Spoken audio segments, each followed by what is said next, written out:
I'm looking for a star, that next graduate who's really going to make a name for themselves in the games industry. That's tough. You actually need to create a game. There is no way he made this in 2 weeks. There were some really fun games in there. Uh-oh, that's a big one. There's a lot of hype around the game from the judges. Oh, I like this. So it starts off rather simply, where it's just following a path along and you reach the goal at the end. And some not so fun games in there. By the end of it, it was just infeasible in the time I had left. It's not really showing off any skills. I think if I'd have downloaded this, I'd be deleting it pretty quickly. An interview is the appropriate way to really dig into them. Oh God. Not getting interviewed by 2 people, getting a real squadron of tech directors and lead programmers, so it's really tough. Could you have made use of polymorphism? I'm not sure what polymorphism is. I don't really understand why a studio would want to hire someone who's a bit of a loner, difficult, and steps on toes when he does interact with other people. Why does a company need that? I don't think it does. I'd like to win this competition because I get a chance then to work in a top games company. This competition can really propel the best graduates to the best jobs. This is definitely the biggest interview I've ever had. It seems like it's going to be quite tough.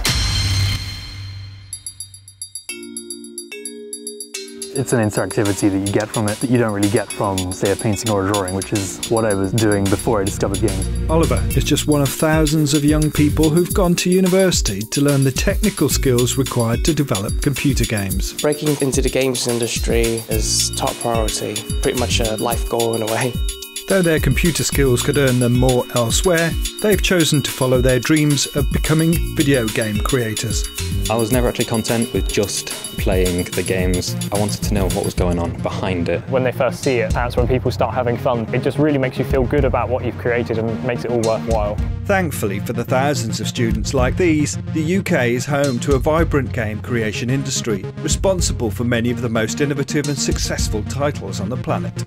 But competition for jobs in Britain's dream factories is fierce. Very few students actually end up in the games industry because it's very competitive. Now a group of the UK's leading game studios have backed a unique competition to help them attract the next generation of creative talent vital to their future. The companies that support Search for a Star, they are some of the largest UK studios. I'm looking for that next graduate who's really going to make a name for themselves in the games industry. They'll be tested to see if they have the technical skills required. OK everybody, start your test now. You can't hide when you're answering a question with C++. Then they'll have just 2 weeks to create a game by themselves that must impress industry professionals from the studios they hope to join. It's not perfect. It's not really showing off any skills. And the best will be invited to Microsoft's headquarters to face the job interview from hell. Oh God. You still have that weakness over other candidates. Why should you be in that team? Do we have a winner? The winners will be crowned at a glittering award ceremony in front of an audience of the world's leading game developers. The biggest fear will be seeing the other competitors and seeing what they produce. I have actually looked into some of the other games. Some of them are quite good. All I need is to be given a shot. If it goes well, I've got work in the games industry, which is something I've been working towards my whole life. When you have that dream, you're so close to it, and you just have to work for it.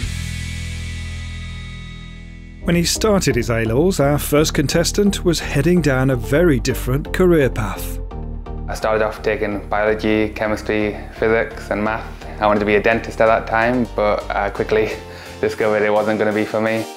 So, Lewis switched all his A-levels as he set a course towards the games industry. It wasn't the easiest start. It was a challenge to move over. The next challenge he faced was convincing his parents that a games degree was the right way forward.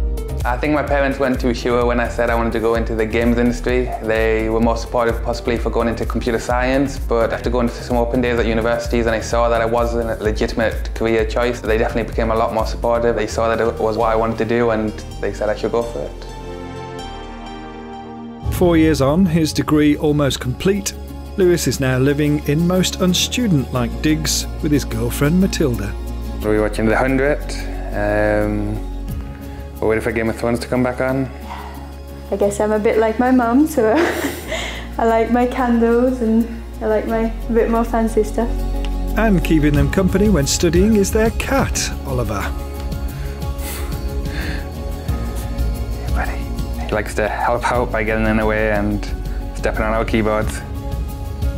With Matilda studying computer animation, also at Northumbria, they've turned their bedroom into an impressive home office and have even just finished their first joint game development project. Well, the university holds a games jam once a year where they'll give you a task and you have a weekend to complete it. For our year, it was a song from the 80s. We picked We Didn't Start the Fire, so we created a little game that went along with the song over the course of a weekend. This is a little cutscene we got at the start of the game which kind of introduces you to your mission, and then after this you'll hop straight into the game. Matilda made all of the backgrounds and all the character models. I did all the behind the scenes stuff, you could say, all the programming. We won Best Aesthetics and Best Overall in Show. It was fun. It was really good, yeah. It's fun having common interests and just having fun, like working together and playing together and everything, yeah. So things are looking good for Lewis, but that doesn't mean he's any less hungry to do well in the competition. I just want to get a good starting job and do what I'm passionate about and what I enjoy doing. So if I could somehow manage to win this, it's the best start I could really get, and I couldn't really ask for more. Hello, my name is Jean-Pascal Evette. I was born in Paris, but I am now a student at Goldsmiths University, and I am 24 years old. For Jean, his arrival in this competition is just one step on a long journey to break into the games industry. Yeah, it has definitely been a very long journey into games. I first started off when I was very young, I loved playing video games in general, like many other children. But from about age 10, I knew I wanted to actually make my own video games. So I first started off learning by myself using some French websites. I was still going at a French high school, but this French high school did not let me have any kind of computer science classes. So I went to the American High School of Paris because there was some classes about computer science. Now, it still wasn't about video games, but it was still very interesting for me, and I learned a lot about Java and some other things like that. And from then, I knew I wanted to actually go into video games. So I went to the UK and I went to University of London, where I actually took a degree, a Bachelor of Computer Science with Games Technology. And then more recently, last year, I went to do my master at Goldsmiths University, and that's where I am right now. Not surprisingly, Jean chose Goldsmiths because he felt it would help him make the break into games. I have a cousin working at Ubisoft. I asked him what kind of university I should be going for, and he sent me a big list that had a number of universities in different countries, and one of those was Goldsmiths. And it was here he found out about the Search for a Star competition. We were very much pushed by our teachers to get involved into this competition, so I took part in it, and now here I am. So, nearly 15 years after starting his journey towards becoming a game maker, Jean is nearly there. I think that winning Search for a Star for me would be such a huge step in getting there. And yeah, so I'm hoping I manage to do that. I started learning to breakdance when I was 14. At 16, I was offered a first job in teaching breakdancing. From there, I met a dance group. We went on to compete. We did Britain's Got Talent. We were asked to go to San Francisco to compete and perform. A past as a breakdancer isn't the only thing that differentiates Staffordshire University second year Aaron Smith from the other contestants. He's also had a job. Before university, I worked for my dad's company fixing butcher machines, and I liked that job because of the problem solving that was involved. You would turn up to a shop, look at the machine, work out what was wrong and what needed to be done to fix it. But one thing that Aaron can't fix is a condition that has affected his health since he was 14, Crohn's disease. Crohn's disease is an autoimmune disease. It has different side effects. The big ones when it's really bad is fatigue, which makes you obviously not want to get up and do anything. After repeated illness, Aaron had to make the hard decision to give up both breakdancing and the job he enjoyed and embark on a new journey. The last few years I've really focused on getting my health under control with good diet, healthy lifestyle, and this enabled me to come to university at Stafford and hopefully get a good degree out of this and a good job. And the job he wants is one in the games industry. The nice thing about being in a computing games industry is that I still get to think logically about a problem and find the best way of trying to solve that. But now I don't have to worry about the health issue of the living on the road. But one thing Aaron does have to worry about is the programming test he will face in round one. This time last year I attempted the test, but sadly I wasn't successful enough to pass and get through to the next round. But Aaron's no stranger to overcoming adversity, and he's worked hard on improving his skills ready for this year's competition. The strength that I've got in this is to show that I'm highly motivated and I do my best in everything, and I try and show that through my game and my work. Before Aaron, Lewis and Jean and any of the hundreds of other students who have entered this year's competition go any further, they have to sit a 1-hour test of their coding skills. With the numbers that we're dealing with, we needed to come up with something that we could do en masse. Okay everybody, start your test now. So this is the first round of the competition, which is a C++ test, which lasts an hour. Because that's typically what coders will face when they go for their first job in video games. You can't hide when you're answering a question with C++. Both Lewis and Jean have done placements where they were required to code in C++, so for them this round should be relatively easy. And so it was, with Jean ranking 20th and Lewis just edging him, ranking 18th of all final year students. But what of Aaron? This time last year he fell at this hurdle, so have his efforts paid off? Well, out of the hundreds of second year students, Aaron ranked 31st. For all three, it was enough to progress to round 2. One of the biggest criticisms of graduates when they hit the market is they do not have a finished product in their portfolio. So we give the students the chance to start, develop and then finish and actually publish a game on the Windows Phone. Along with 40 other students who have made it through the code test and into round 2, a week ago Aaron was sent the source code for a basic space shooter. But 1 week in, the game he is developing looks little like the original. I'm making a 3D submarine game. Aaron, Lewis and Jean now have just 1 more week to transform their basic games into shining gems. That's tough. Make a game that's of publishable quality in 2 weeks is a very tough challenge. And Aaron has ambitious plans for his sub-game. Throughout the next week, what I'd like to implement is a much more exciting HUD. The enemies, I'd like to spend a bit more time on the AI, trying to get a bit more than just attack and flee. I'd like to get some waypoint system built in if possible, and an upgrade system where the player can improve his weapons and armour and health. The 2 weeks are up, so just what did our contestants manage to produce in this limited time? The player has 2 types of controls to attack. They have the fire the simple bullets and they also have a rocket.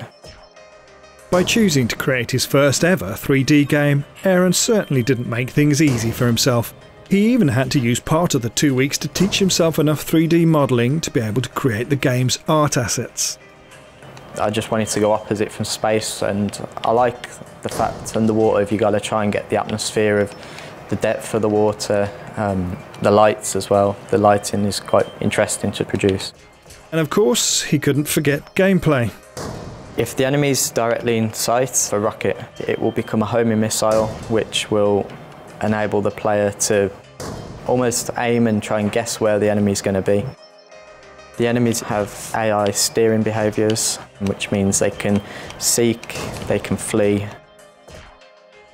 If I don't kill the enemy, you don't earn as many points, and that's the objective because you need the points to upgrade for the final level. So here we have different upgrades, different tiers. So here I can upgrade rocket damage, and each upgrade costs a little bit more but does more damage. I like the game.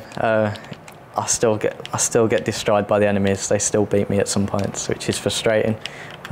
Especially when you've created them, you think you should be able to destroy them quite easy, but no.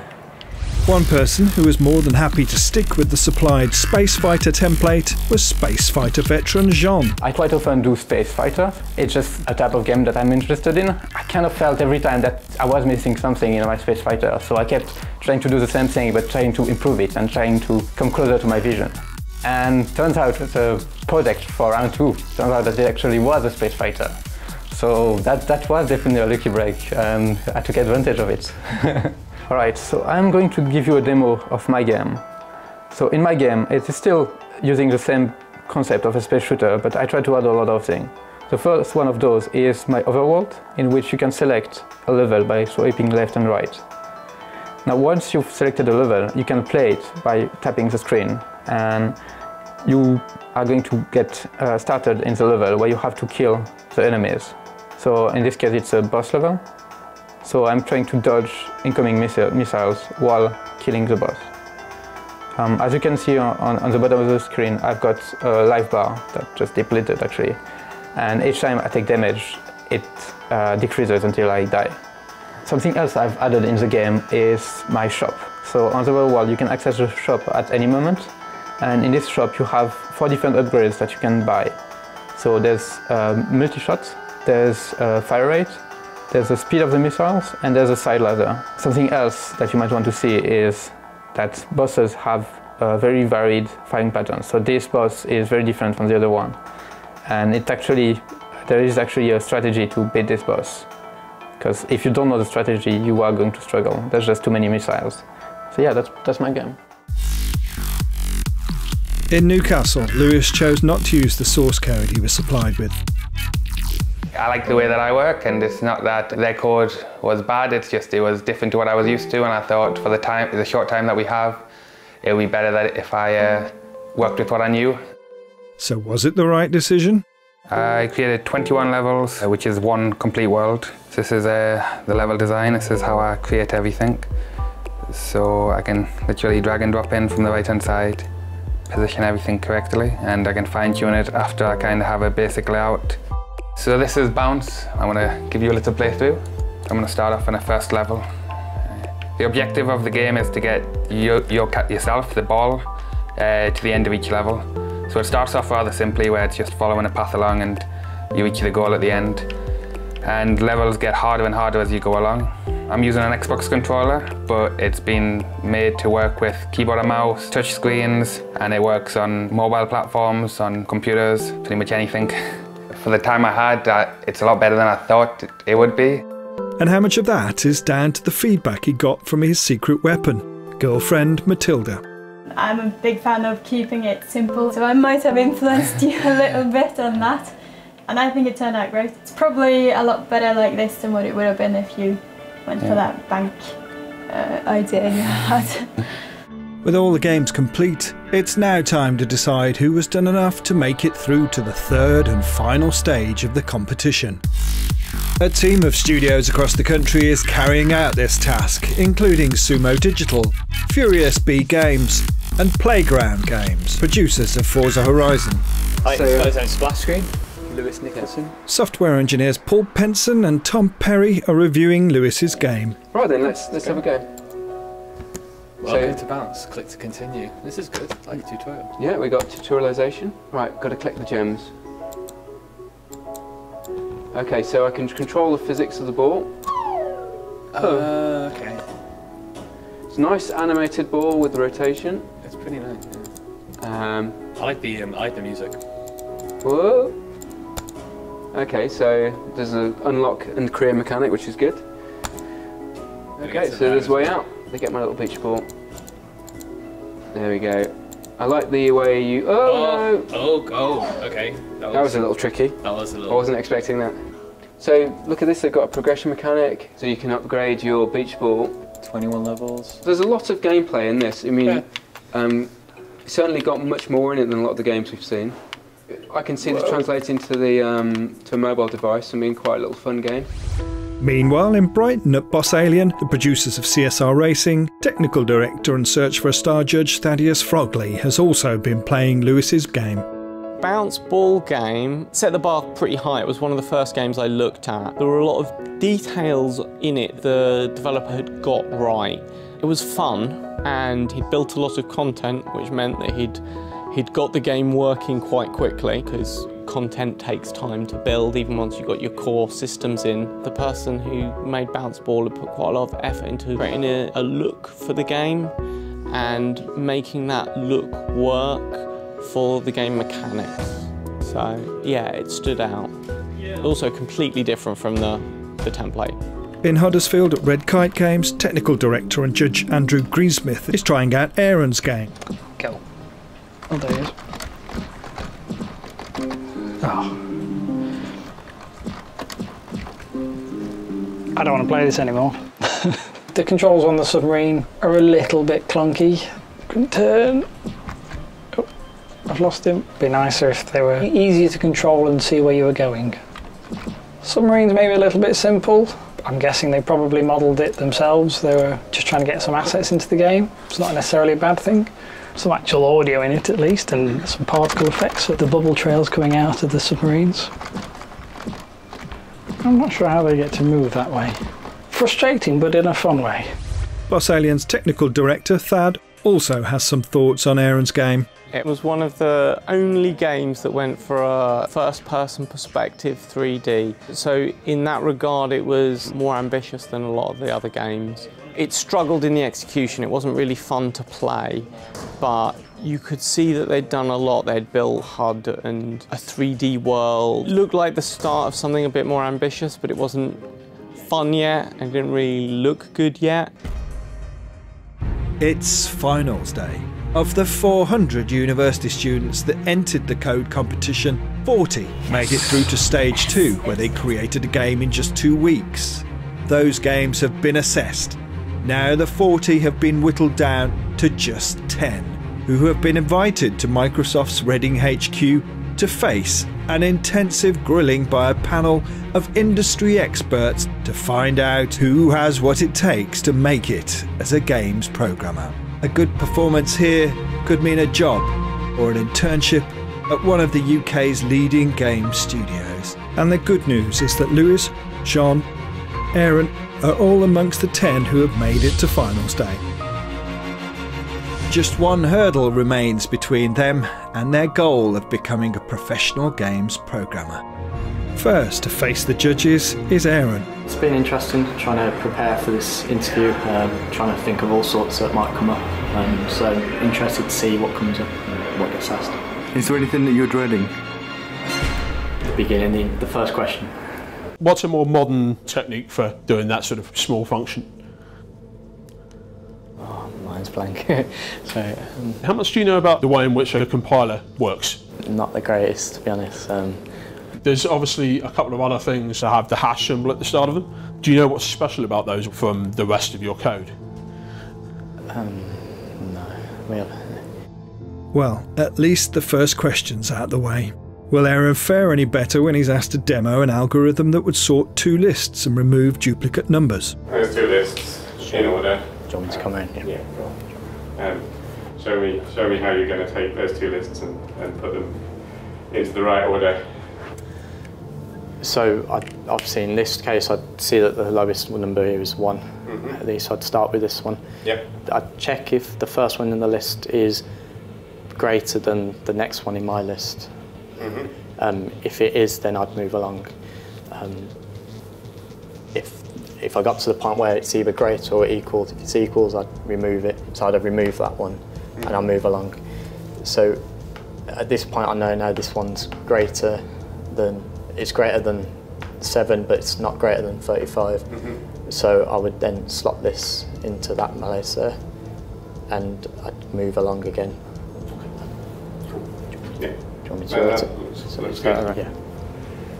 I was a lot more nervous at the beginning. I didn't know what to expect.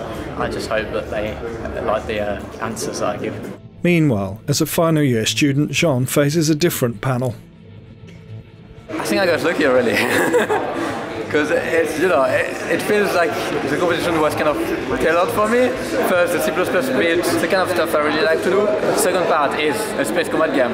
Once again, that's my thing, you know. I've done so many, you know. So I don't know, I think I got very lucky. I try to see if those are present in this project. And if they are, then I would try to use a... Just scroll through the code looking for stuff that you thought well, that's probably one of the things I would do, but there's also some tools that allow you to kind of pinpoint functions and... How big do you think a professional, like a commercial game... I know that some of them get very big, like 1 million lines and more. I know that I can't read everything, which is why I was talking about those tools that allow you to kind of pinpoint the problem areas of the code. You know what those tools are called? I don't know the name of the tool itself, but I know that in Visual Studio there's one that kind of allows you to pinpoint the kind of how much of the CPU each function is occupying. You ever used it? Yeah, I did. Yeah, I don't feel like I'm very experienced with it because I've used it for one project and I didn't really understand everything that was happening. His candour has helped him navigate the technical tests. Now, Microsoft's UK Games Manager, Trisha Rana, wants to learn whether Jean has a commercial approach to making games.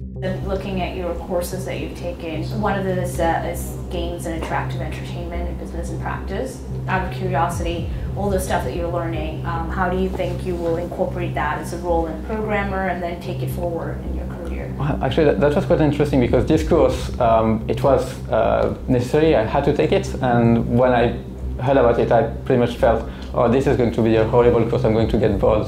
Because I don't think I'm a business guy, but it ended up being very interesting, and I actually enjoyed a lot because the teacher was very interesting and the subject was actually quite interesting. So everything that you do, the ultimate goal is to make a business out of it or money out of it. Just out of curiosity, if you could go back in time and change one of the products that you're working on based off of the business acumen that you just gain out of this, how would you change? I think that even just on the round 2 project, there's a lot of things that I've seen that made me feel, oh, why did I do it this way, you know? Because first in the code, a lot of the things that were in this project made me realize that some of the things I had done were just flat out wrong, or maybe not the best. On top of that, I think one of the biggest weaknesses that I've done so far is that I haven't really published anything. My first project on the... Why didn't you publish them? I think it's probably because I felt that nothing was of the quality where it can be published. I probably didn't feel like it was good enough. Okay, so you're your biggest critique? Yeah, I guess I am, yeah. Okay. In the business world, you put so much time in and you didn't get anywhere with it, so that's a big... Yeah, that's something that I would definitely do different. Mess up, okay. I feel a bit relieved, you know. It was a good experience. I definitely learned a lot, but I'm still kind of happy it's finished. It was more stressful than expected.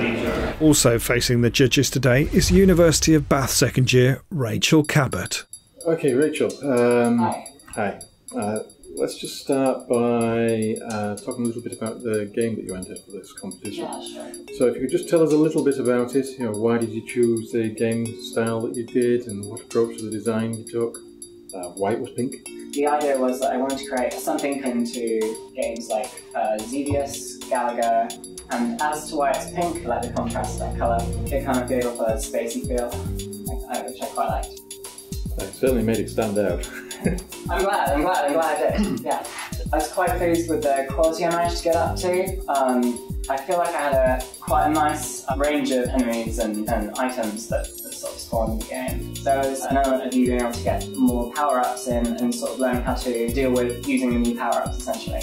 A lot of people commented on how difficult it was to play this game. Like everybody thought it was maybe a little bit of a crazy difficulty cap. Yeah, so did you get any guinea pigs to try out? Tested out with some of my other sort of fellow game devs who just seemed to do pretty well with it. It was probably because they were people who maybe had a little bit more experience with the sort of the genre that I was doing there.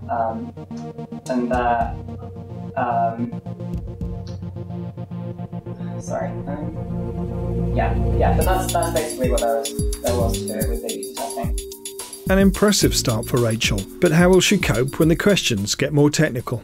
So if you've got a 2D platform or something where you're collecting coins, whatever, and there's an achievement for collecting, say, 5 coins in 10 seconds, how would you go about tracking the player picking up the coins? Maybe storing all the positions of the coins in like a network, maybe. And then you sort of... I mean, it's an interesting approach, but I don't necessarily get too hung up on the spatial relationship between the objects. Right. The events could be entirely, it could be 5 kills in a 10-second period. It could be 10 button presses. Okay. Right. Okay. So, what about if you kept a list? So, say every time a player collects a coin, your game keeps a list of the time since the player actually got the last coin, basically. It stores that time, so it's like 0.1. seconds or something. So now you've got like a historical sort of list of the times between the coins that you collected. So every time a player collects a coin, you check the sum of the most recent 5 coins, and if it, what was the number you gave? Like 10 seconds. 10 seconds. If that sum is under 10 seconds, then the player gets the achievement. I think that works. That works. Went pretty well. I'm feeling pretty confident about the result. There were some questions that I kind of expected to turn up. Like a lot of them were kind of relating to my games, so I felt like a lot of it was kind of in my control. So yeah, I felt pretty good about answering them. Next to face the judges is final year student Lewis, who seems collected. I'm good, ready to go, hopefully. So what preparation have you done? A bit of last minute revision last night, a bit of math and just general programming stuff, hopefully cover all our bases. My name's Lewis, I go to Northumbria Uni, I do games programming. It's my birthday today. Happy birthday. But Lewis won't be getting any presents from the panel today. Out of all of your assets that you have in your game, in any game you've worked on, what's taking up the most memory? Possibly the AI in the networking game that I was speaking about earlier. The AI, it wasn't taking up a lot. It was, it's just code-wise that would probably take up the most. There's some draw calls that was in that game that would take up quite a lot of memory. I'm not too sure which one would take up the most though. Okay. So imagine we've got some spikes as well, especially in your search for a star game. If there was a spike in there, what do you think it might be, and how do you think you could sort that out? With you mean a spike in the processor when I was programming the game? Yeah.